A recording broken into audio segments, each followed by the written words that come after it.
Stand in the Faith.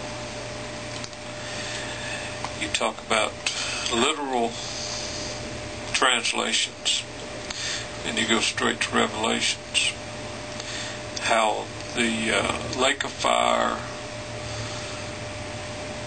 was literal.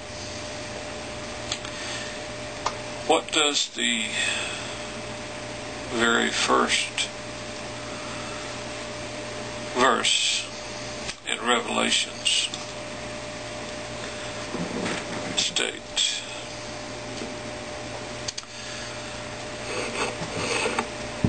Pull it up here. The revelation of Jesus Christ, which God gave him to show unto his servants things which must shortly come to pass. And he sent and signified. Signified means symbols, symbolic. He signified it by his angel unto his servant John. There's two things in this very first verse in Revelations that you don't seem to say is literal. Number one is things that must shortly come to pass. In Jeremiah, the prophet said that Israel was going to be in captivity for a short while, 2 years. Well, the prophet Jeremiah said it was going to be a long time, 70 years. And he told that prophet, if your prophecy fails, then we know you're a false prophet. And it was a long time, 70 years. Now, it's been 2,000 years since the book of Revelations was written. And it clearly states in there, probably about 6 times in Revelation, there's time statements, but right here in the very first verse, it says, things which must shortly come to pass. And he sent and signified it. It's a symbolic language of what was to happen. Now, if we literally translate the book of Revelations, we know it was something that was shortly to come to pass. Not a long time, but shortly. The time was at hand. And you go on to say that there was wailing and gnashing of teeth, which was like you and most people think that it means suffering in an unending conscious torment in hell. But if you look in the Old Testament, every time these phrases were used, it was used speaking of national judgment.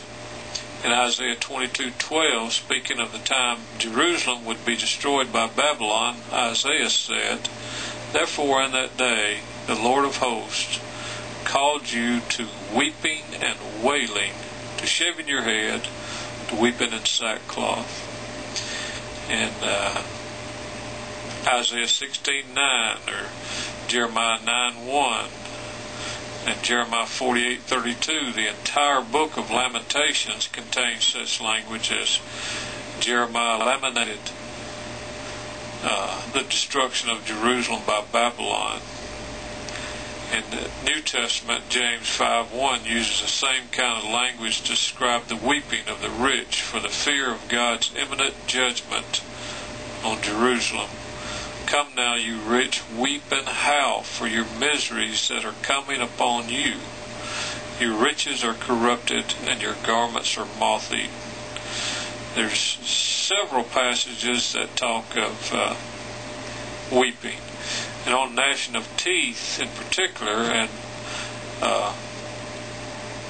an adversary is about to kill his victim. In Job 16:9, in Psalms 35:16, Psalms 37:12, Lamentations 2:16, and Acts 7:54, the psalmist used it to gnash teeth by the victim. This is this showing, wailing and gnashing, weeping and gnashing of teeth is more angry symbols than showing pain and eternal torment. The wicked man we see and be vexed. He will gnash his teeth and waste away. The longing of the wicked will come to nothing. When Jesus and John the Baptist issued their warnings of impending destruction on Jerusalem, they used language that the Old Testament had used of national destruction. The fire and the brimstone. Isaiah used this language of national judgment of Edom. And its stream shall be turned into pitch, and its low thirst into brimstone, and its land shall become burning pitch. In Isaiah 30:33, Isaiah used it of such a judgment on Assyria. For Topheth, the place of human sacrifice to the god Moloch, has long been ready indeed. It has been prepared for the king. He has made it deep and large, a pyre of fire with plenty of wood. The breath of the Lord, like torrent of brimstone, sets it afire. When we read this symbolic apocalyptic language, we can't put it as literal. In the Old Testament, the heavens rolling up like a scroll, was that literal?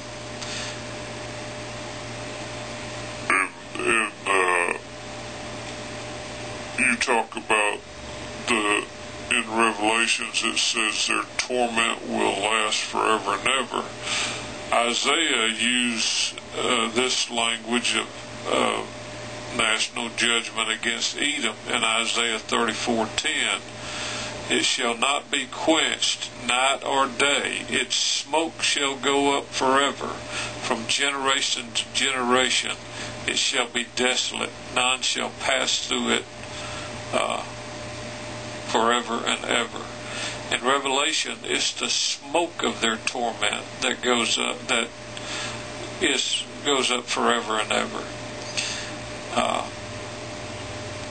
That nation ceased to exist, just as Jesus predicted it would. But today, we want to say that Revelations is about us today and our future, and that it's our fate, and it's literal. But if it's literal, then what about all the time statements in Revelations of Jesus coming quickly, of things that were shortly to come to pass, and of the time being at hand? In Ezekiel 5, verses 4 and 5, it's talking about cast into fire, and this language describes Israel being cast into the fire in her destruction by Babylon. And take again some of them and throw them into the fire and burn them in the fire. From it a fire will spread to all the house of Israel. Thus saith the Lord God, this is Jerusalem. I have set her at the center of the nations, with lands around her. This expression is used consistently of national judgment, very similar to what we read in the New Testament. Jesus and his apostles quoted from the Old Testament the kind of language that those people understood. If we take it literally as what we see it meaning today in our pulpits, I think we run into trouble. And next time, man. But no, I don't believe in